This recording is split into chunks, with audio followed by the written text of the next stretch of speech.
Good morning.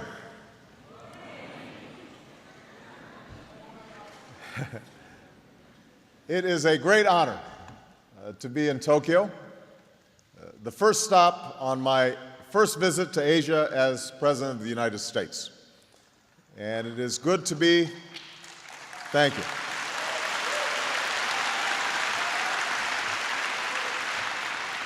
It is good to be among so many of you, Japanese, and I see a few Americans here, who work every day to strengthen the bonds between our two countries, including my longtime friend and our new ambassador to Japan, John Roos.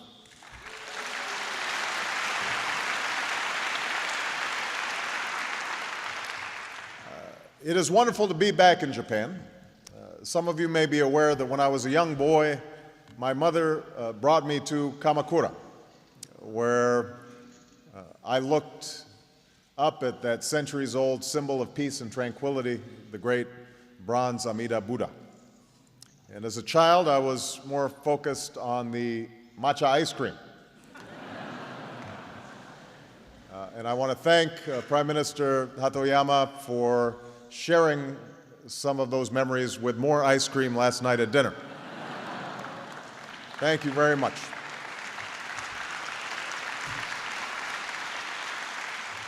But I have never forgotten the warmth and the hospitality that the Japanese people showed a young American far from home.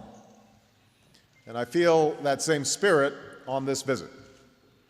In the gracious welcome of Prime Minister Hatoyama, in the extraordinary honor of the meeting with their Imperial Majesties, the Emperor and Empress, on the 20th anniversary of his ascension to the chrysanthemum throne, in the hospitality shown by the Japanese people, and of course I could not come here without sending my greetings and gratitude to the citizens of Obama, Japan.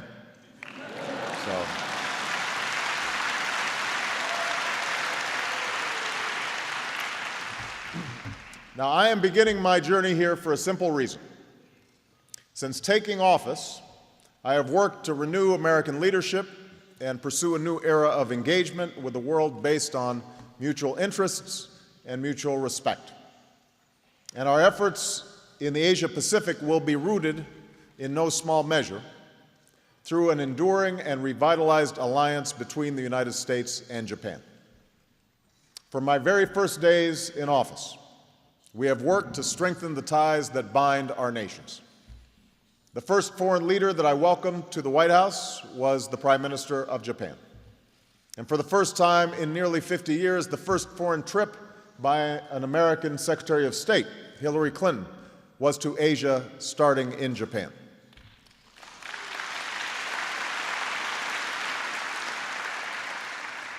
In 2 months, our alliance will mark its 50th anniversary, a day when President Dwight Eisenhower stood next to Japan's Prime Minister and said that our two nations were creating an indestructible partnership based on equality and mutual understanding.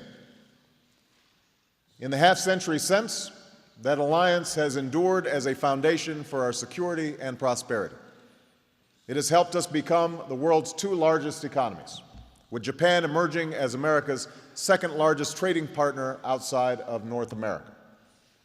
It has evolved as Japan has played a larger role on the world stage and made important contributions to stability around the world, from reconstruction in Iraq to combating piracy off the Horn of Africa to assistance for the people of Afghanistan and Pakistan, most recently through its remarkable leadership in providing additional commitments to international development efforts there.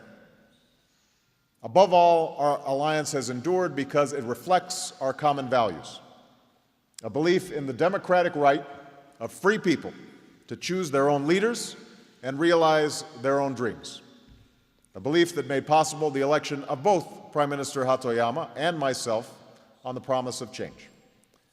And together, we are committed to providing a new generation of leadership for our people and our alliance. And that is why, at this critical moment in history, the two of us have not only reaffirmed our alliance, we've agreed to deepen it. We've agreed to move expeditiously through a joint working group to implement the agreement that our two governments reached on restructuring U.S. forces in Okinawa. And as our alliance evolves and adapts for the future, we will always strive to uphold the spirit that President Eisenhower described long ago, a partnership of equality and mutual respect.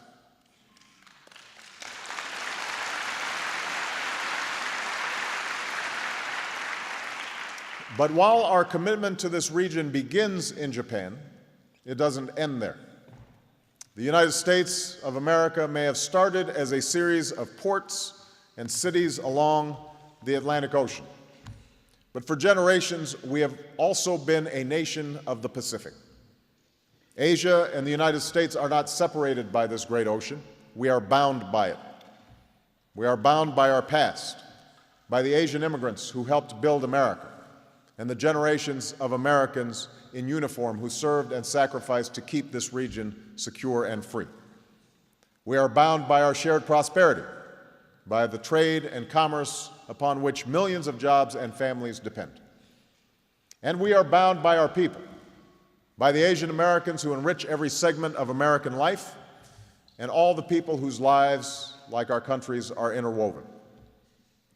My own life is a part of that story. I am an American president who was born in Hawaii and lived in Indonesia as a boy. My sister Maya was born in Jakarta and later married a Chinese Canadian. My mother spent nearly a decade working in the villages of Southeast Asia, helping women buy a sewing machine or an education that might give them a foothold in the world economy. So the Pacific Rim has helped shape my view of the world. And since that time, perhaps no region has changed as swiftly or dramatically. Controlled economies have given way to open markets. Dictatorships have become democracies. Living standards have risen while poverty has plummeted. And through all these changes, the fortunes of America and the Asia-Pacific have become more closely linked than ever before. So I want everyone to know, and I want everybody in America to know, that we have a stake in the future of this region, because what happens here has a direct effect on our lives at home. This is where we engage in much of our commerce and buy many of our goods. And this is where we can export more of our own products and create jobs back home in the process. This is a place where the risk of a nuclear arms race threatens the security of the wider world, and where extremists who defile a great religion plan attacks on both our continents. And there can be no solution to our energy security and our climate challenge without the rising powers and developing nations of the Asia-Pacific. To meet these common challenges, the United States looks to strengthen old alliances and build new partnerships with the nations of this region. To do this, we look to America's treaty alliances with Japan, South Korea, Australia, Thailand, and the Philippines.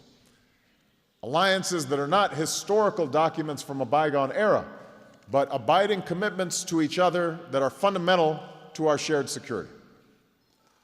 Now, these alliances continue to provide the bedrock of security and stability that has allowed the nations and peoples of this region to pursue opportunity and prosperity that was unimaginable at the time of my first childhood visit to Japan. And even as American troops are engaged in 2 wars around the world, our commitment to Japan's security and to Asia's security is unshakable. And it can be seen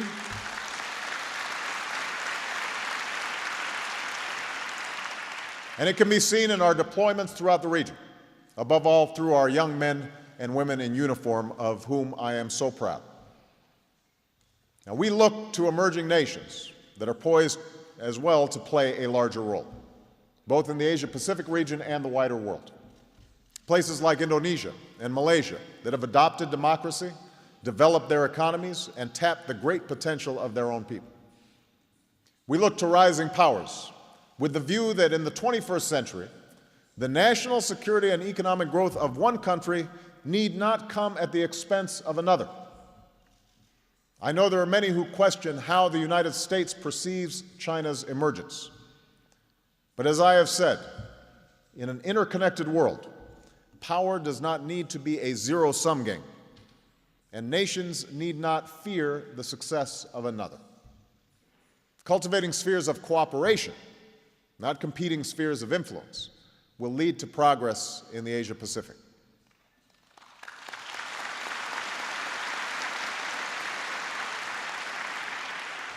Now, as with any nation, America will approach China with a focus on our interests. But it's precisely for this reason that it is important to pursue pragmatic cooperation with China on issues of mutual concern, because no one nation can meet the challenges of the 21st century alone. And the United States and China will both be better off when we are able to meet them together. That's why we welcome China's effort to play a greater role on the world stage, a role in which their growing economy is joined by growing responsibility. China's partnership has proved critical in our effort to jumpstart economic recovery. China has promoted security and stability in Afghanistan and Pakistan, and it is now committed to the global non-proliferation regime and supporting the pursuit of denuclearization of the Korean Peninsula. So the United States does not seek to contain China, nor does a deeper relationship with China mean a weakening of our bilateral alliances. On the contrary, the rise of a strong and prosperous China can be a source of strength for the community of nations. And so in Beijing and beyond, we will work to deepen our strategic and economic dialogue and improve communication between our militaries. Of course, we will not agree on every issue, and the United States will never waver in speaking up for the fundamental values that we hold dear, and that includes respect for the religion and cultures of all people, because support for human rights and human dignity is ingrained in America. But we can move these discussions forward in a spirit of partnership rather than rancor. In addition to our bilateral relations, we also believe that the growth of multilateral organizations can advance the security and prosperity of this region. I know that the United States has been disengaged from many of these organizations in recent years. So let me be clear, those days have passed. As an Asia-Pacific nation, the United States expects to be involved in the discussions that shape the future of this region and to participate fully in appropriate organizations as they are established and evolve.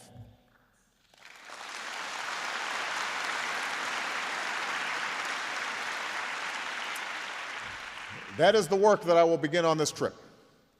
The Asia-Pacific Economic Cooperation Forum will continue to promote regional commerce and prosperity, and I look forward to participating in that forum this evening.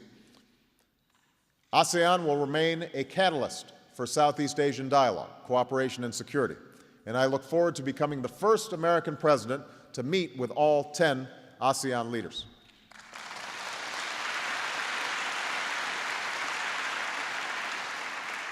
And the United States looks forward to engaging with the East Asia Summit more formally as it plays a role in addressing the challenges of our time.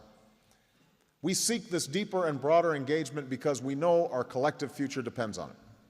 And I'd like to speak for a bit about what that future might look like and what we must do to advance our prosperity, our security, and our universal values and aspirations. First, we must strengthen our economic recovery and pursue growth that is both balanced and sustained. The quick, unprecedented, and coordinated action taken by Asia-Pacific nations and others has averted economic catastrophe and helped us to begin to emerge from the worst recession in generations. And we have taken the historic step of reforming our international economic architecture so that the G20 is now the premier forum for international economic cooperation. Now, this shift to the G20, along with the greater voice that is being given to Asian nations in international financial institutions, clearly demonstrates the broader, more inclusive engagement that America seeks in the 21st century. And as a key member of the G8, Japan has and will continue to play a leading and vital role in shaping the future of the international financial architecture.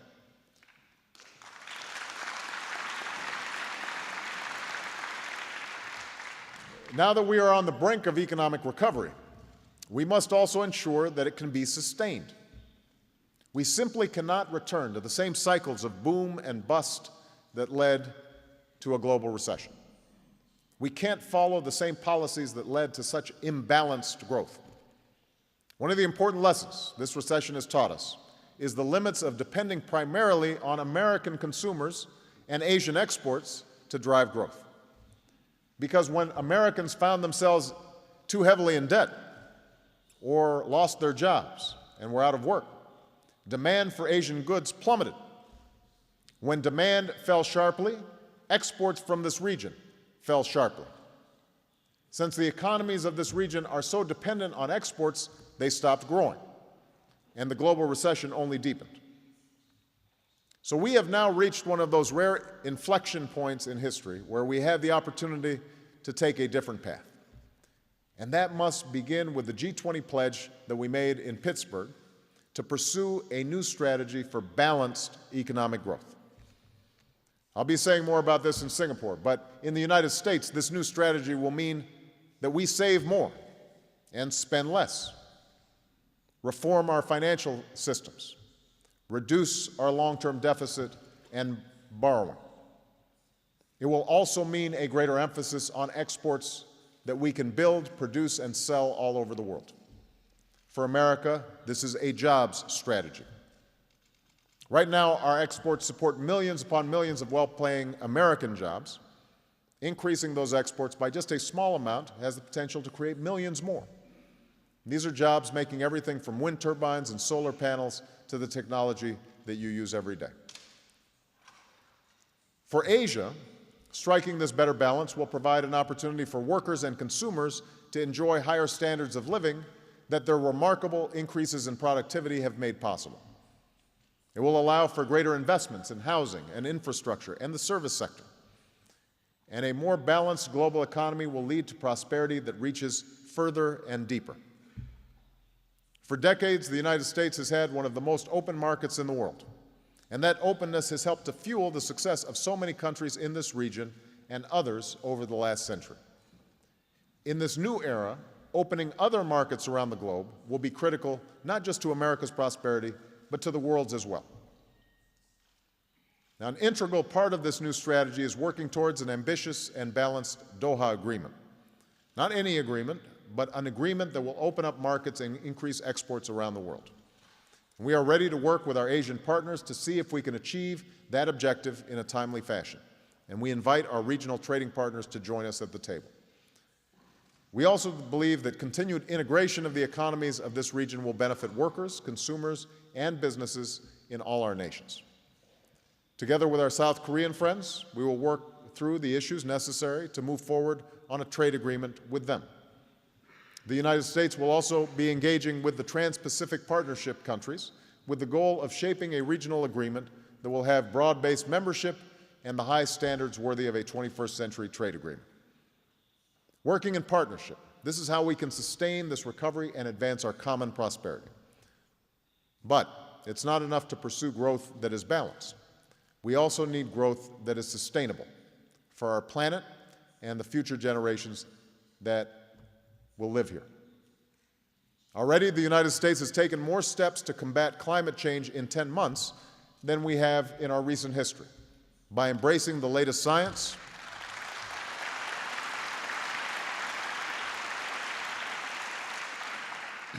by investing in new energy, by raising efficiency standards, forging new partnerships, and engaging in international climate negotiations.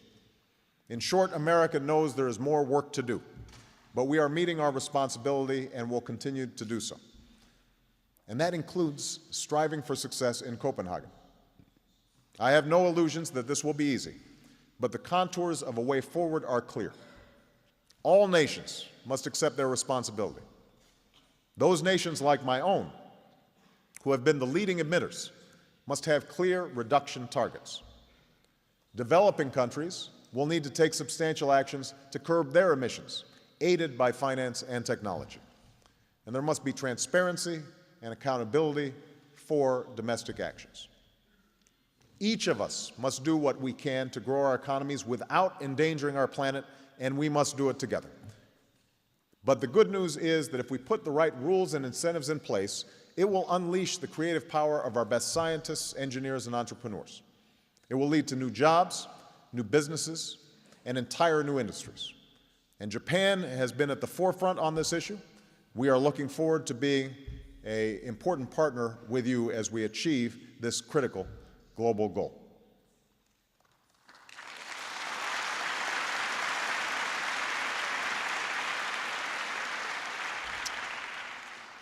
Yet even as we confront this challenge of the 21st century, we must also redouble our efforts to meet a threat to our security that is the legacy of the 20th century, the danger posed by nuclear weapons.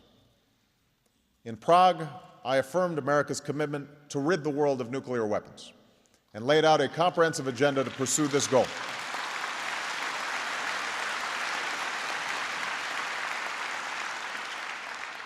I am pleased that Japan has joined us in this effort, for no two nations on earth know better what these weapons can do, and together we must seek a future without them. This is fundamental to our common security, and this is a great test of our common humanity. Our very future hangs in the balance. Now, let me be clear. So long as these weapons exist, the United States will maintain a strong and effective nuclear deterrent that guarantees the defense of our allies, including South Korea and Japan.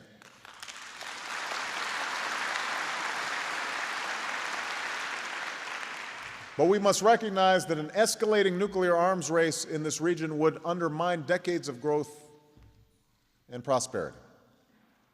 So we are called upon to uphold the basic bargain of the Nuclear Non-Proliferation Treaty, that all nations have a right to peaceful nuclear energy, that nations with nuclear weapons have a responsibility to move toward nuclear disarmament, and those without nuclear weapons have a responsibility to forsake them. Indeed, Japan serves as an example to the world that true peace and power can be achieved by taking this path. For decades,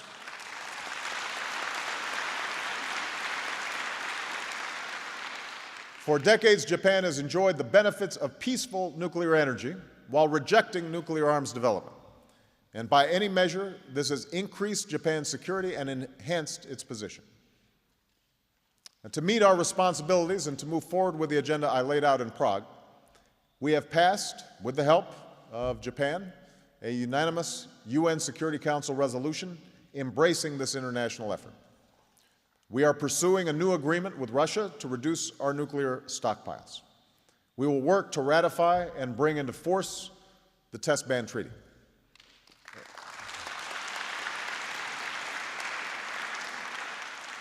And next year at our Nuclear Security Summit, we will advance our goal of securing all the world's vulnerable nuclear materials within 4 years. Now, as I've said before, strengthening the global non-proliferation regime is not about singling out any individual nations. It's about all nations living up to their responsibilities. That includes the Islamic Republic of Iran, and it includes North Korea. For decades, North Korea has chosen a path of confrontation and provocation, including the pursuit of nuclear weapons. It should be clear where this path leads. We have tightened sanctions on Pyongyang. We have passed the most sweeping UN Security Council resolution to date to restrict their weapons of mass destruction activities. We will not be cowed by threats, and we will continue to send a clear message through our actions and not just our words. North Korea's refusal to meet its international obligations will lead only to less security, not more. Yet there is another path that can be taken, working in tandem with our partners, supported by direct diplomacy. The United States is prepared to offer North Korea a different future. Instead of an isolation that has compounded the horrific repression of its own people, North Korea could have a future of international integration. Instead of gripping poverty, it could have a future of economic opportunity, where trade and investment and tourism can offer the North Korean people the chance at a better life. And instead of increasing insecurity, it could have a future of greater security and respect. This respect cannot be earned through belligerence. It must be reached by a nation that takes its place in the international community by fully living up to its international obligations. So the path for North Korea to realize this future is clear: a return to the six-party talks, upholding previous commitments, including a return to the Nuclear Non-Proliferation Treaty and the full and verifiable denuclearization of the Korean Peninsula. And full normalization with its neighbors can also only come if Japanese families receive a full accounting of those who have been abducted. These are all steps that can be taken by the North Korean government. These are all steps that can be taken by the North Korean government if they are interested in improving the lives of their people and joining the community of nations.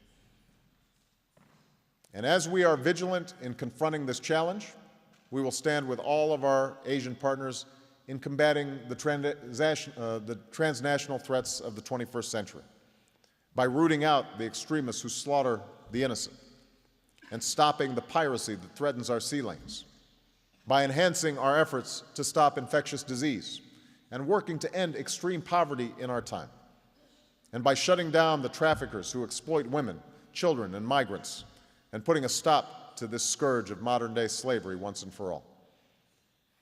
Indeed, the final area in which we must work together is in upholding the fundamental rights and dignity of all human beings. The Asia-Pacific region is rich with many cultures. It is marked by extraordinary traditions and strong national histories. And time and again, we have seen the remarkable talent and drive of the peoples of this region in advancing human progress. Yet this much is also clear. Indigenous cultures and economic growth have not been stymied by respect for human rights. They have been strengthened by it. Supporting human rights provides lasting security that cannot be purchased in any other way. That is the story that can be seen in Japan's democracy, just as it can be seen in America's democracy. The longing for liberty and dignity is a part of the story of all peoples. For there are certain aspirations that human beings hold in common. The freedom to speak your mind and choose your leaders, the ability to access information and worship how you please, confidence in the rule of law, and the equal administration of justice. These are not impediments to stability. They are the cornerstones of stability. And we will always stand on the side of those who seek these rights. That truth, for example, guides our new approach to Burma. Despite years of good intentions, neither sanctions by the United States nor engagement by others succeeded in improving the lives of the Burmese people. So we are now communicating directly with the leadership to make it clear that existing sanctions will remain until there are concrete steps toward democratic reform. We support a Burma that is unified, peaceful, prosperous, and democratic. And as Burma moves in that direction, a better relationship with the United States is possible. There are clear steps that must be taken. The unconditional release of all political prisoners, including Aung San Suu Kyi, an end to conflicts with minority groups, and a genuine dialogue between the government, the democratic opposition, and minority groups on a shared vision for the future. That is how a government in Burma will be able to respond to the needs of its people. That is the path that will bring Burma true security and prosperity.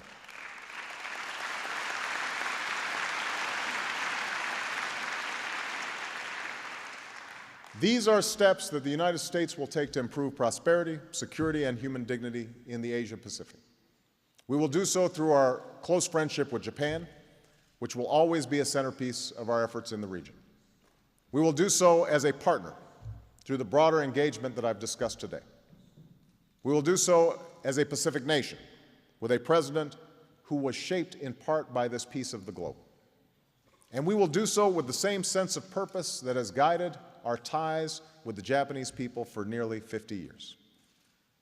The story of how these ties were forged dates back to the middle of the last century, sometime after the guns of war had quieted in the Pacific. It was then that America's commitment to the security and stability of Japan, along with the Japanese people's spirit of resilience and industriousness, led to what's been called the Japanese miracle, a period of economic growth that was faster and more robust than anything the world had seen for some time. In the coming years and decades, this miracle would spread throughout the region, and in a single generation, the lives and fortunes of millions were forever changed for the better. It is progress that has been supported by a hard-earned peace and strengthened by new bridges of mutual understanding that have bound together the nations of this vast and sprawling space. But we know that there's still work to be done so that new breakthroughs in science and technology can lead to jobs on both sides of the Pacific and security from a warming planet, so that we can reverse the spread of deadly weapons, and on a divided peninsula, the people of South can be free from fear, and those in the North can live free from want, so that a young girl can be valued not for her body but for her mind, and so that young people everywhere can go as far as their talent, their drive, and their choices will take them. None of this will come easy, nor without setback or struggle. But at this moment of renewal, in this land of miracles, history tells us it is possible. This is the America's agenda. This is the purpose of our partnership with Japan and with the nations and peoples of this region. And there must be no doubt, as America's first Pacific president, I promise you that this Pacific nation will strengthen and sustain our leadership in this vitally important part of the world. Thank you very much. Thank you. Thank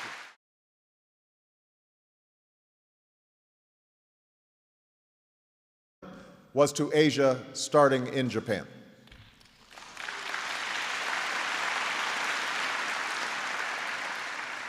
In 2 months, our alliance will mark its 50th anniversary, a day when President Dwight Eisenhower stood next to Japan's Prime Minister and said that our two nations were creating an indestructible partnership based on equality and mutual understanding.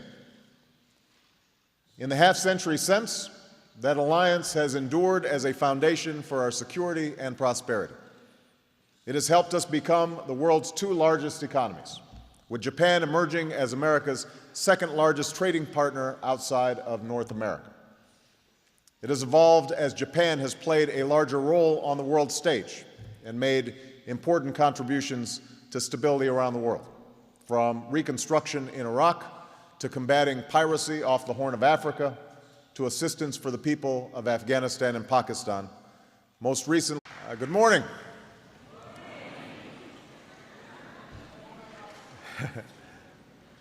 It is a great honor to be in Tokyo, the first stop on my first visit to Asia as President of the United States. And it is good to be, thank you.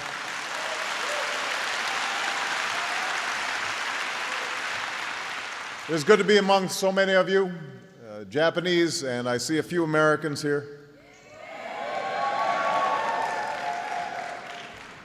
who work every day to strengthen the bonds between our two countries, including my longtime friend and our new ambassador to Japan, John Roos.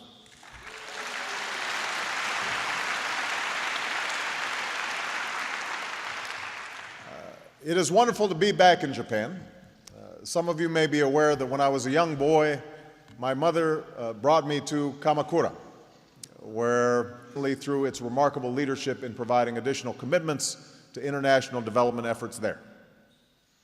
Above all, our alliance has endured because it reflects our common values, a belief in the democratic right of free people to choose their own leaders and realize their own dreams, a belief that made possible the election of both Prime Minister Hatoyama and myself on the promise of change.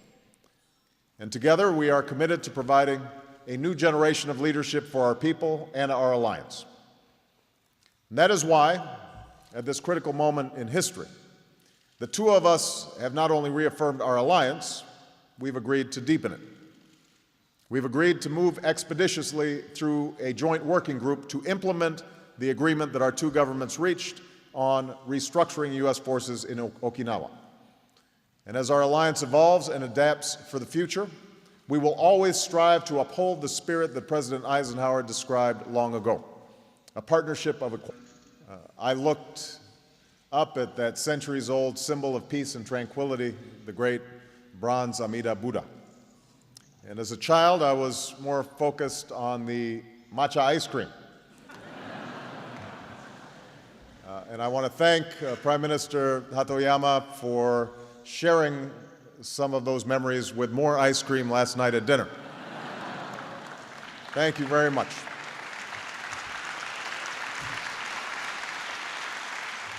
But I have never forgotten the warmth and the hospitality that the Japanese people showed a young American far from home. And I feel that same spirit on this visit. In the gracious welcome of Prime Minister Hatoyama, in the extraordinary honor of the meeting with their Imperial Majesties, the Emperor and Empress, on the 20th anniversary of his ascension to the chrysanthemum throne, in the hospitality shown by the Japanese people, and of course, I could not come here without sending my greetings and gratitude to the citizens of Obama, Japan.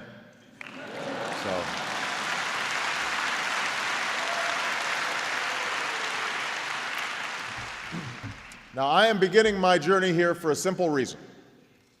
Since taking office, I have worked to renew American leadership and pursue a new era of engagement with the world based on mutual interests and mutual respect.